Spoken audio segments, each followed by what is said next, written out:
নমস্কার বন্ধুরা, রান্না বান্না ঘর কোণায় আপনাদের সবাইকে স্বাগত। আশা করি আপনারা সকলেই ভালো আছেন।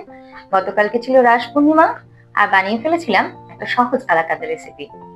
বাড়িতে বানানো হলেও খেতে কিন্তু দারুণ হয়। নিয়ে নিলাম বাজারে 300 গ্রাম পনির।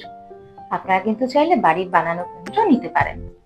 পনিরটাকে একদম গ্রেট করে নেব। আর পনিরটাকে গ্রেট করার পর যে দানাদার ভাবটা আসবে না, ওটাই কিন্তু কালাকাঁদের জন্য খুব জরুরি। এতে দিয়ে দিচ্ছি 2 বড় টেবিল চামচ গুঁড়ো দুধ।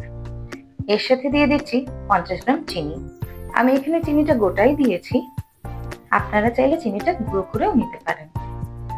আর দিয়ে দিচ্ছি একটা বড় কাপের মালাইদার দুধ। দুধ যত মালাইদার হবে কালাকাঁদ তত ভালো হবে।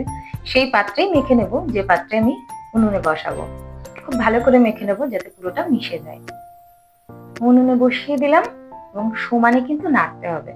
ক্রমাগত নাড়বো যাতে ভেতরে ধরে না যায়। কালাকাঁদটা নেড়ে একদম দেখুন ঠিকঠাক জায়গায় চলে এসেছে। খুব শক্তও না, খুব নরমও না, এই অবস্থাতেই নামিয়ে নেব। আমি একটা প্লেট নিয়ে দিলাম, তাতে একটু ঘি মাখিয়ে নিচ্ছি। এবার কালাকাঁদটা পুরোটা দিয়ে দিলাম। একটু গার্নিশ করবো ওপর থেকে। পেস্তা কুচি করে রেখেছি একদম সরু সরু করে, পুরো পেস্তাটা ছড়িয়ে দেব কালাকাঁদের উপর পুরোটা একদম। এর সাথে এলাচের গুঁড়ো আর আমি করে রেখেছি জাফরান, সব একসঙ্গে করে দিয়ে দিলাম ছড়িয়ে। এবার চোখ করে কেটে নিচ্ছি।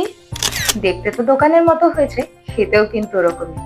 কেমন লাগলো কমেন্টসে অবশ্যই জানাবেন। লাইক, শেয়ার, সাবস্ক্রাইব করতে একদম ভুলবেন না। অনেক অনেক করে আপনাদের ভালোবাসা চাই, আপনাদের লাইক, আপনাদের শেয়ার আর আপনাদের সাবস্ক্রাইব।